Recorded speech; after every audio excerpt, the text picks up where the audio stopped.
Afternoon, ladies and gentlemen. The wreck of the Birkenhead, it's usually associated with women and children first, but in actual fact, there were various incidents before that where women and children did come first, but like a lot of things in history, it was the Birkenhead or one incident that gained the publicity, and it was the Birkenhead incident that's now associated with women and children first and became the Birkenhead drill. Just in case you fall asleep, the short story is ship hits rock, women and children in the boats, soldiers on the deck stand to attention and go down with the ship. So that's the short story. Now I'll give you the long one. First of all, the Birkenhead was built as a warship, not as a troop carrier. Built as a frigate. There are the details on the right there.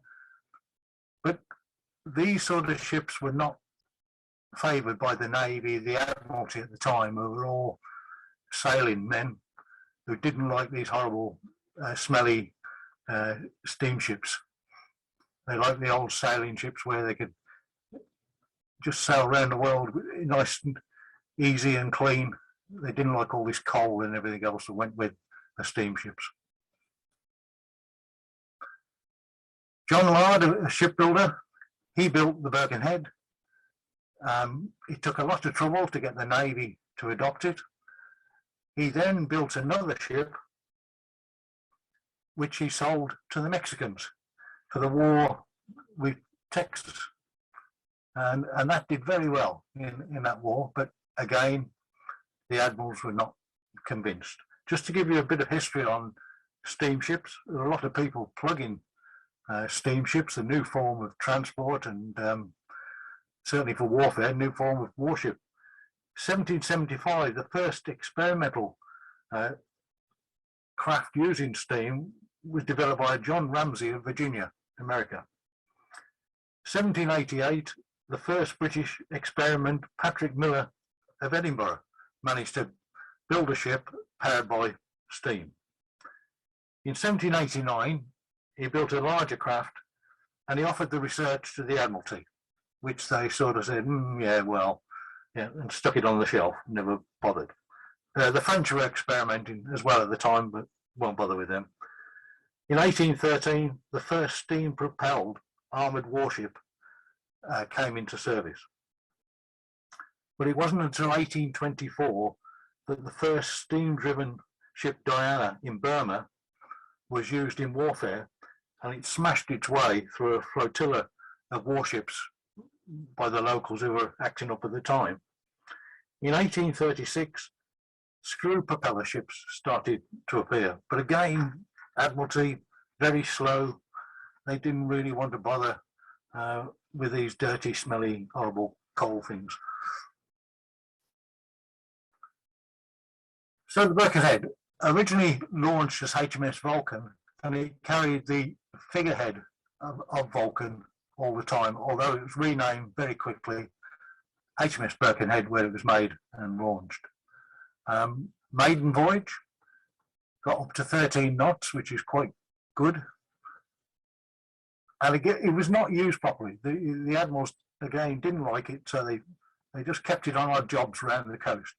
And he finished up helping to float the SS Great Britain when he went on the sands at Dundrum. 1848, placed in reserve, because again, the admirals didn't like this ship, so it was idle at moorings, just gathering dust. In 1850, they realised they needed reinforcement for the war in South Africa. This is the early Kaffir War, as it's known, and we've been fighting there about 1820 onwards, but more and more troops were needed out there, so it's refitted as a troop ship. So the admiral sort of said, yeah, well, okay, we don't want it as a warship, so okay as a troop ship. So it was refitted. It started runs to the Channel Islands and Lisbon, and then it was used for the Cape Run. And it did 48 days as opposed to the normal sailing ship of 64. So obviously a good vessel for transporting troops. So in 1852, January, left Portsmouth and the start of the fateful journey.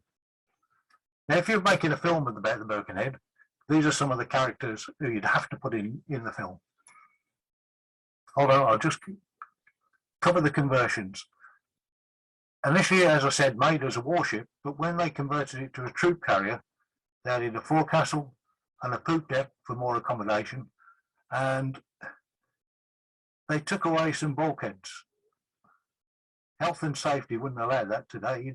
You don't take away bulkheads. They're meant to be there to help the ship if it's holding anyway. You can seal off part of it. So, and there were other modifications which probably weakened the ship. Right, the characters involved. Captain Robert Salmond, RN. He was a captain of the ship, but he held warrant rank. Now, warrant rank is not a real officer in the Navy then. And you can see one epaulet showed everybody he was a warrant officer and not a real officer, but he was still captain of the ship.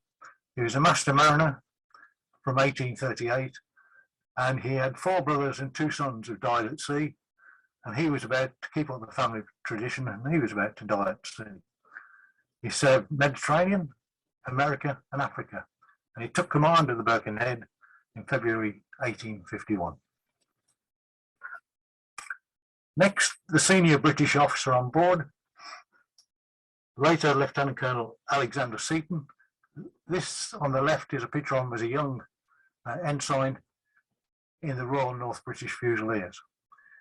He came from the Scottish landed gentry, as most real officers at the time. They all had links with big families, and he can trace his ancestry, Mary Queen of Scots.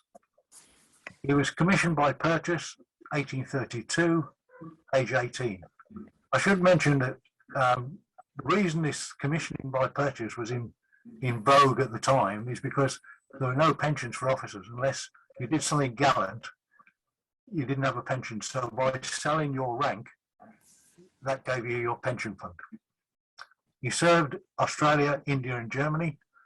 He spoke 15 languages, which is amazing what people did before television. He was an expert in maths, mechanics, astrology, loads of other things. But one important thing, he never learned to swim. Next, my favourite, Commissar John Drake, Royal Marines, describes intelligence, impeccable character, tall, strong and robust, came from Dorset. As a young Marine, he was on board HMS Waterwitch, which captured a Brazilian slave ship. He was part of the prize crew that were put on board the ship, and they kept some of the Brazilian seamen on board to man the ship, but these Brazilian seamen decided to try and retake the ship. So they beat the officer, British officer, senseless, and a few of the crew, and John Drake was asleep in his hammock down below, and they were just about to slash his throat, and he woke up and he pulled the knife away, but he gouged the side of his neck. So he managed to kill the man who was trying to kill him, beat to death the other 2 who were there, went on deck, beat a few more. By then, the British sailors had come out the rigging and helped out. So he was severely wounded and collapsed, but he recovered, and he was promoted corporal for his efforts. He later went on to serve in the Crimea, China, Indian Mutiny. He earned the Long Service and Good Conduct Medal and the Meritorious Service Medal. After his service in the Marines, he was an attendant for many years, Westminster Abbey, and died 1905. And I believe his medals are in the Royal Marine Museum, but quite a character. Next, where are we? Hold on a second. Captain Edward Wright, Argyll and Sutherland Highlanders. He was a second in command on the Birkenhead, and he was up from the ranks, which is very difficult in Victorian times when you come up from the ranks and you didn't come because you had lots of money or came from a good family. So he was promoted on merit. Ensign 1832, and he finished up as a colonel 1877, which is good going for up from the ranks. He served in the Kaffir War. In 1865, Inspector of Reserves, awarded the CB, Commander of the Bath, 1870, and he died Walpole Street, Chelsea. And it's probably why there's a memorial to him in Chelsea. He probably had good links. He probably used to go drinking there in the officers' mess. But a good officer.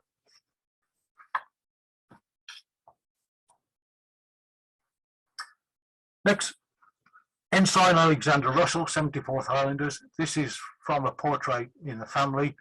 This is how he would have started the voyage with all his gear on. You can see the sea in the background there, but I'll come to him later.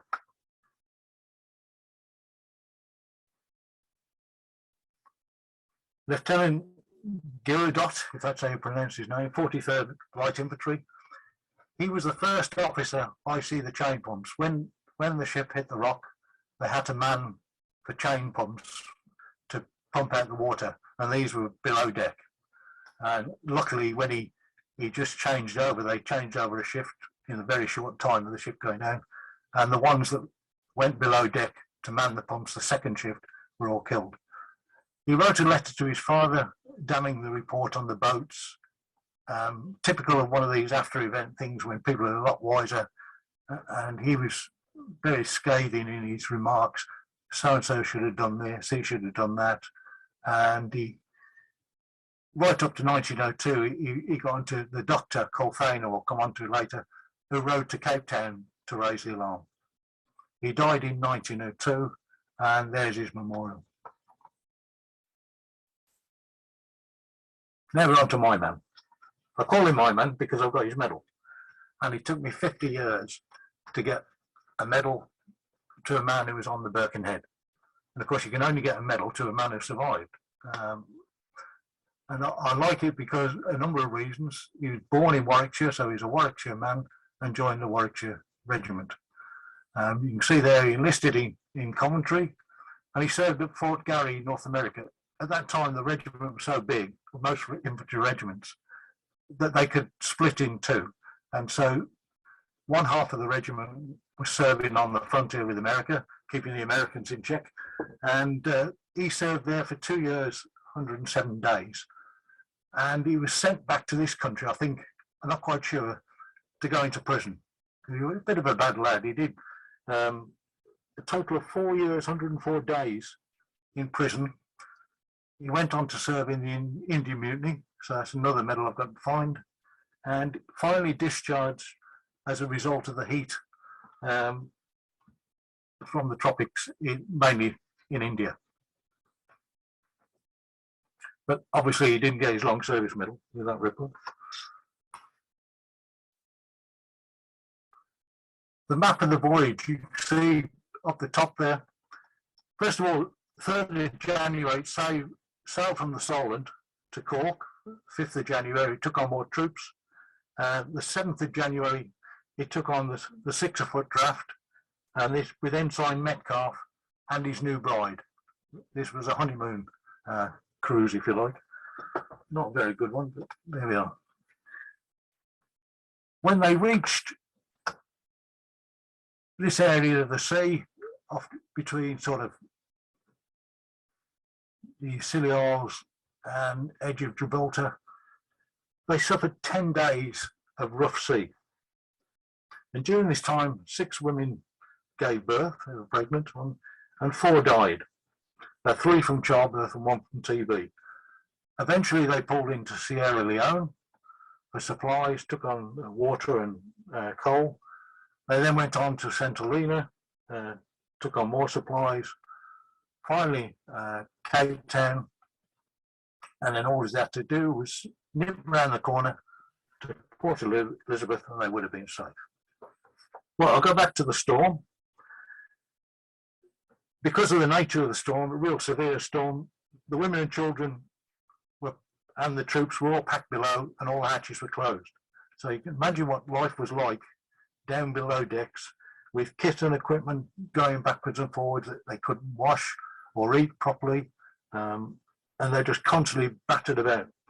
Most were seasick, and the 4 surgeons on board, there's 1 ship's surgeon and 3 other military surgeons, they helped the sick people, they helped with the pregnant women, and I say 3 died in childbirth, and one died of TB. So eventually, when things calmed down, they buried them all at sea. But the main thing, when all the troops came on deck, they were unshaven, unwashed, their equipment was dirty, covered in filth, and a real mess. So the first thing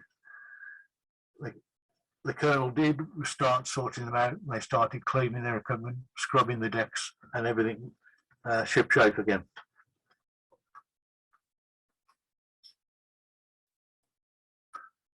Right, the wreck.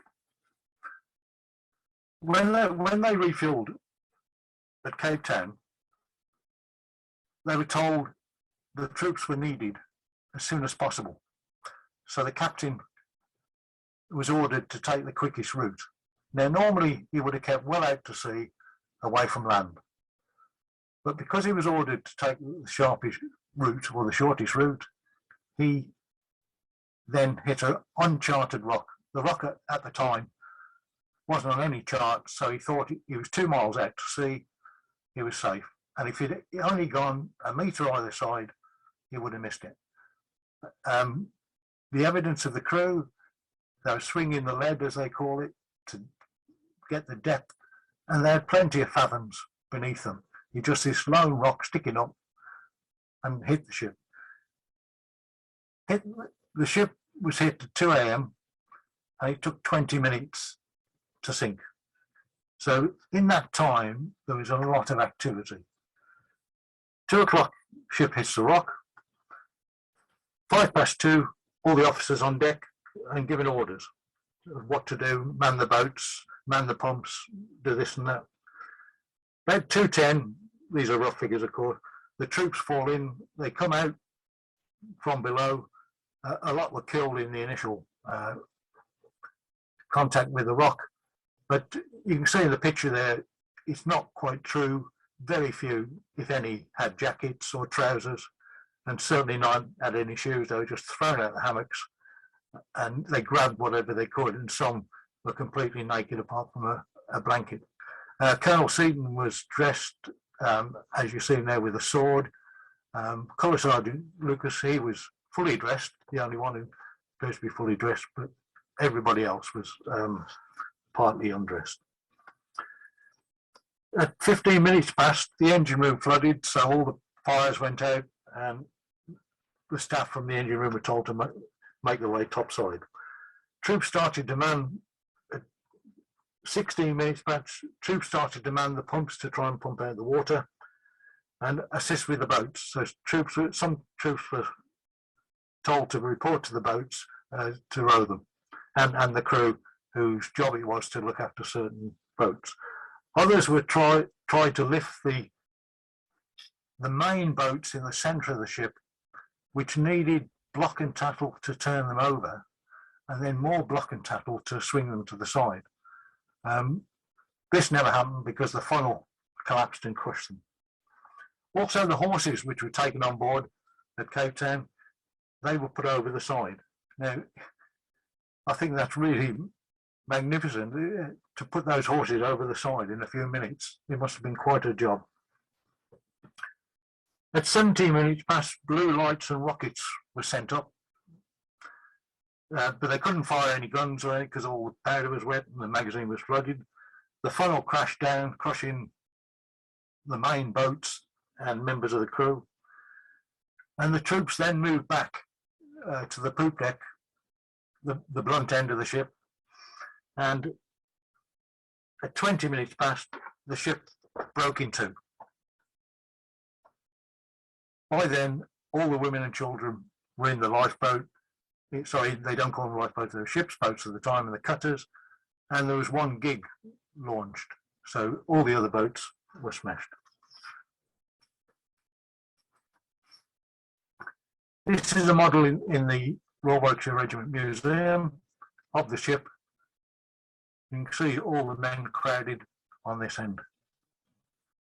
And the funnel collapsed, crushing the big boats, which would have saved about 300 people.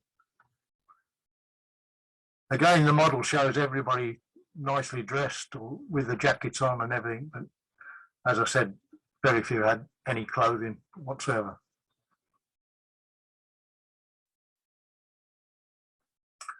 Another picture, you can see the two cutters and the gig. That's supposed to be the gig, but it looks a bit large for the gig, and you can see the land 2 miles away. But the main thing, where they hit, there are lots of sharks. So men who were diving in the water were quickly taken by the sharks. The ones who couldn't make it to the boats did, but the boats quickly became overloaded and they pulled away in fear of being sunk by all the men who were trying to crowd onto them.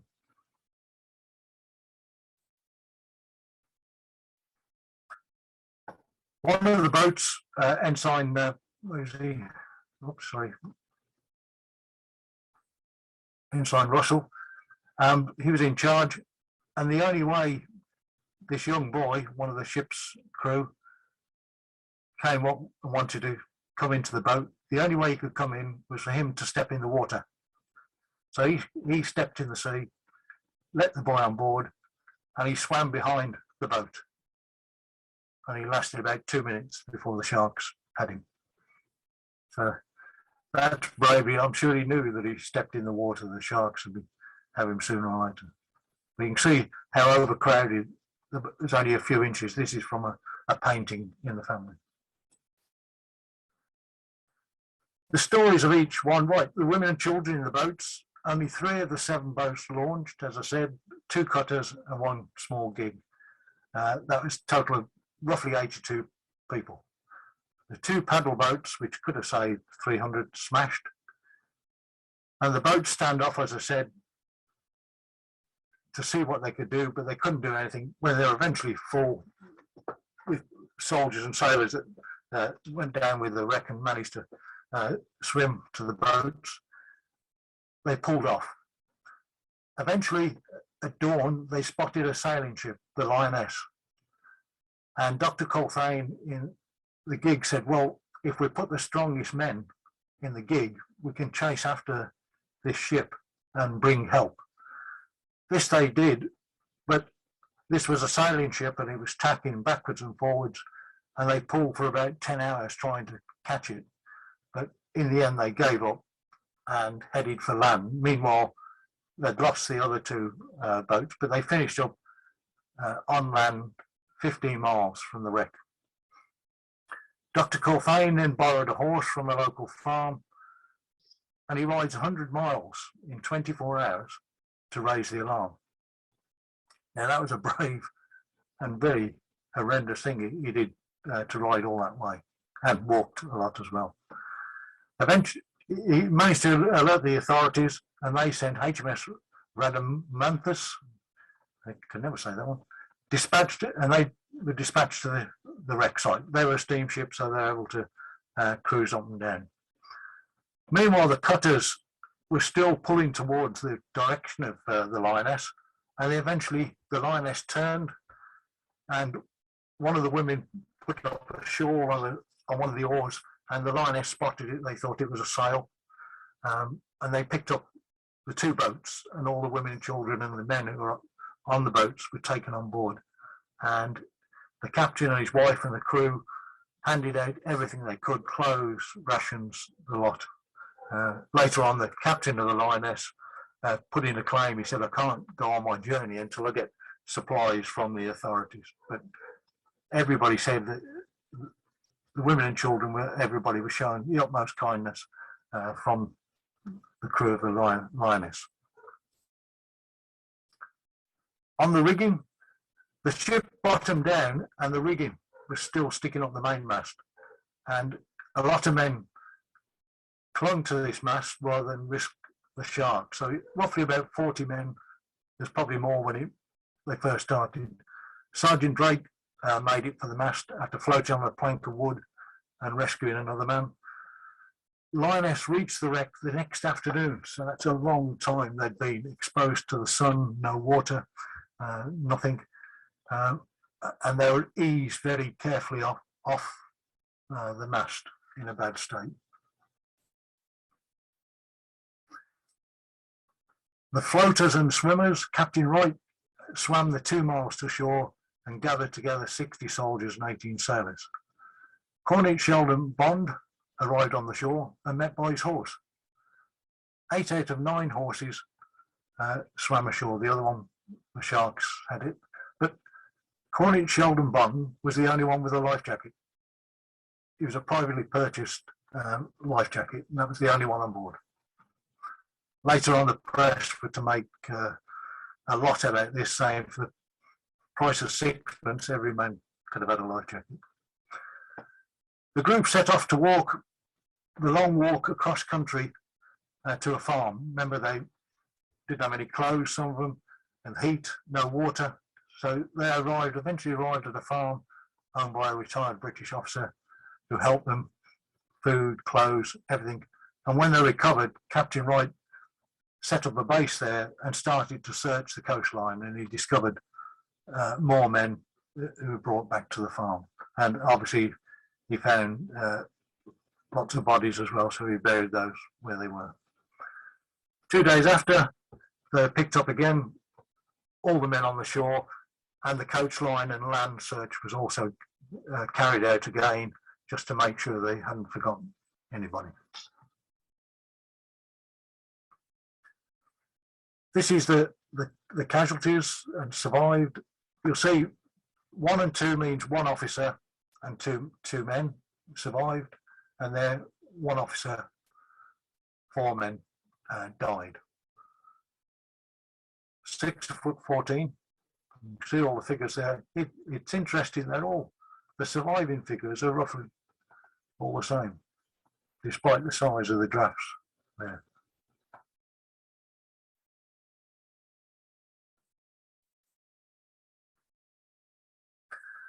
Ship's officers, see a lot died because in the engine room, that sort of thing, helping man the pumps. Boys, there were 5 boys on board, they all survived. The Royal Marines all survived because their quarters were on the upper deck, so they were in a better position. And of course, a lot of the Marines were told off to man the boats as well. Women and children, the figures differ according to various books. Like all the figures, they all differ. And I've gone through them where I can, name by name.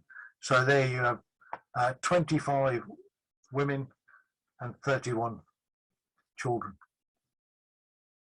Now, what I haven't managed to match up yet, I need the survivors list from the Times, is how many men were lost and to these women, whether the men survived or not. Interesting thing, if their husbands died, then they were off the rations. They were off the regimental ration book.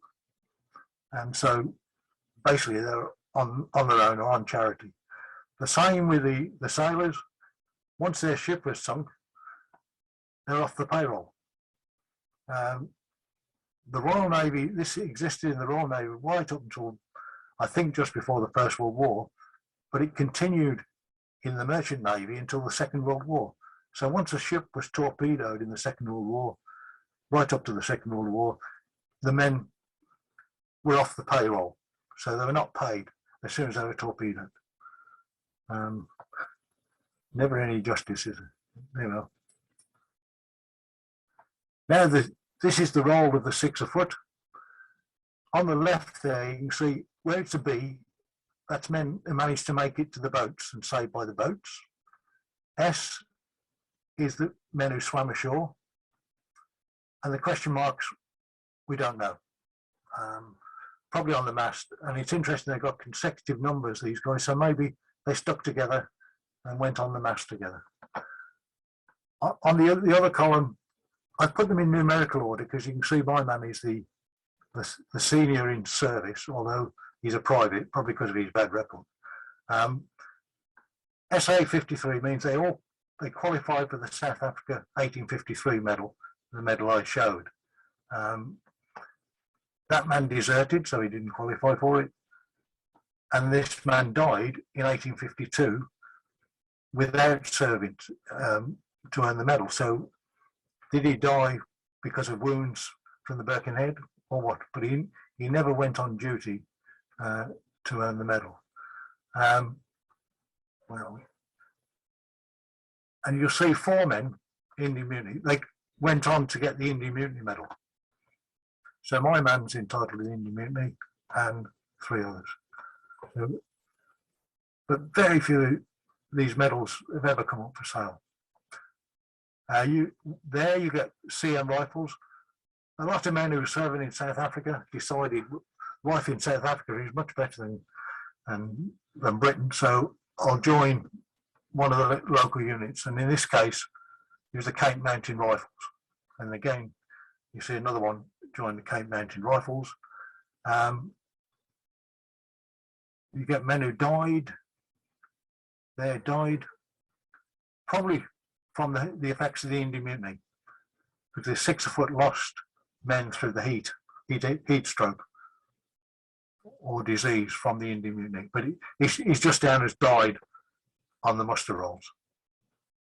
And you see the sergeant there is a private on the roll when he was discharged. So he must have hit the drink or something after the Birkenhead. Maybe that was too much for him, but he got demoted to private.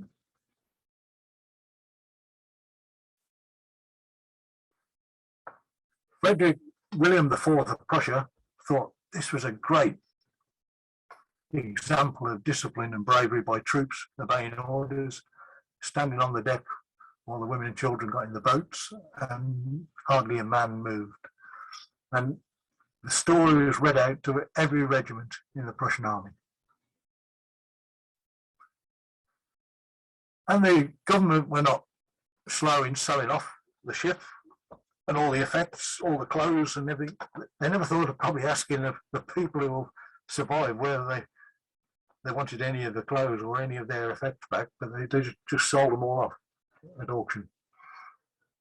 And that included everything under the sea as well, which was a long time before they managed to get divers down. And as per Navy tradition, if the captain loses a ship, he's court-martialed. And if the captain doesn't survive, then they court-martial everybody else.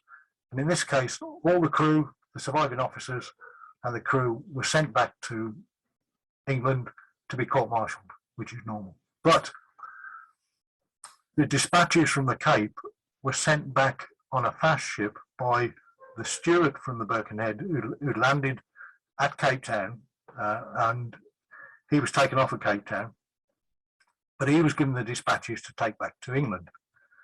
Now, at the time, you had reporters hanging around the dockyards waiting for ships to come in for good stories.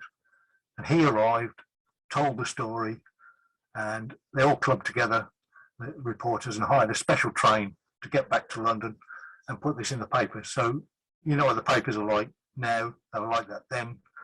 Good story, troops standing on the deck, women and children in the boats, real heroism, real good Victorian stuff.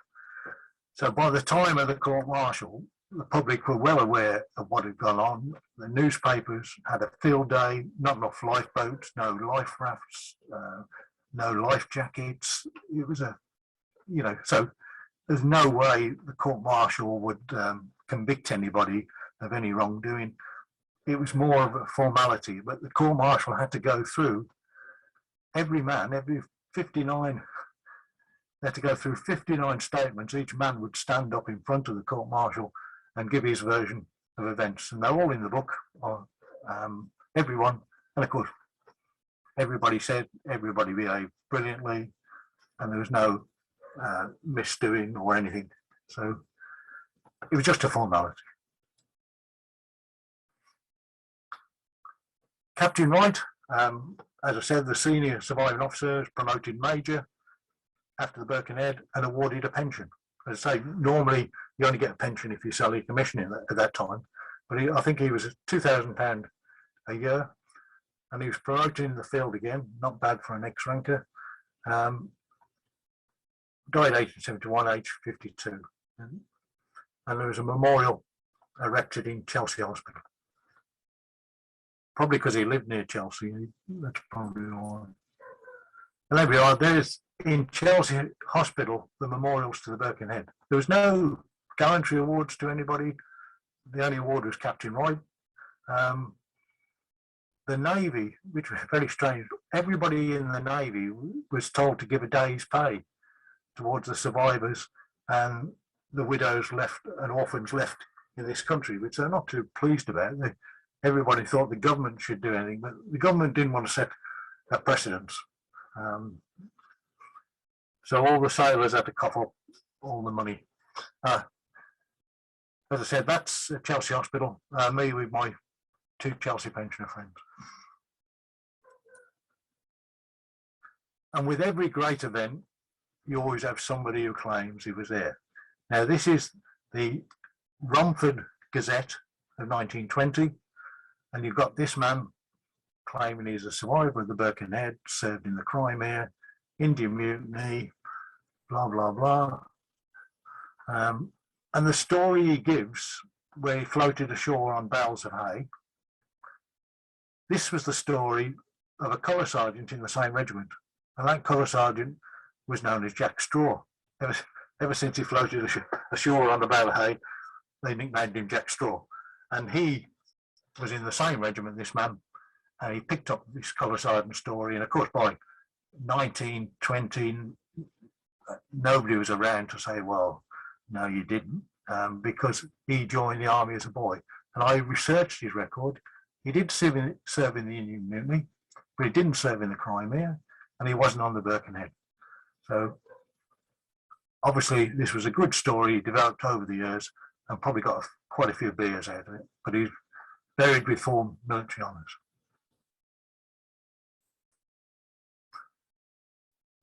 The wreck eventually was dived on.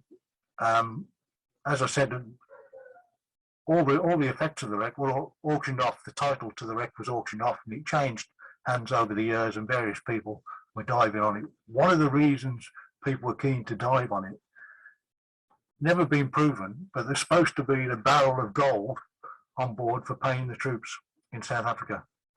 Now, that part of the ship where the gold was supposed to be was never found. When the ship broke up, that part drifted off somewhere, and it's never been found. But all the dives on the ship, they were looking for that gold, and the only gold they found were private sovereigns from the officers' effect. So 1893, bronze and brass, good money, so that was worth salvaging. 58, more anchors and brass. 86, 88, gold coins and other personal possessions. And these were sold off in Spinks, 2007. And I managed to bid on a few items and get them from my collection. You can see there, bottles from equipment, buttons. They're all 74th. I had a pile of 74th buttons, no 6-foot buttons. And then a butt plate from a musket, the side locking plates, a powder flask, trigger guards, the 6-foot helmet plate. That didn't come from the Birkenhead, came from an old fort in South Africa. It was dug up, but the right sort of period. And I've got other effects as well, but it's nice to put with the medal things from the Birkenhead. And because of the buttons, I had so many buttons, I sold some off on eBay with a letter saying they came from the Birkenhead. And I did have 1 or 2 relatives saying, yeah, I'm glad to get the button because my great-grandfather was on the Birkenhead. Eventually, the authorities thought, a bit dangerous around here, better stick up a lighthouse, which they did, 1853, then I lost it.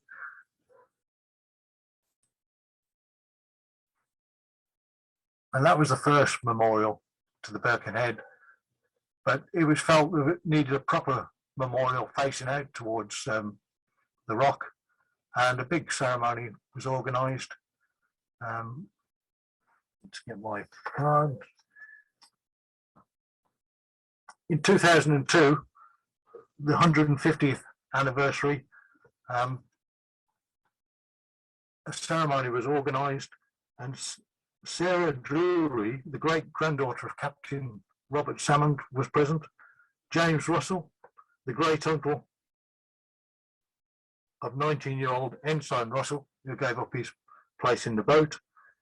And amongst the many dignitaries that were there, there's representatives in various regiments, and Brigadier Gray represented the 6th of Foot. In 1991, the remains of 3 men, the bodies, skeletons, and on the coast, and they were identified by their military trouser buttons. So they were buried full military honours.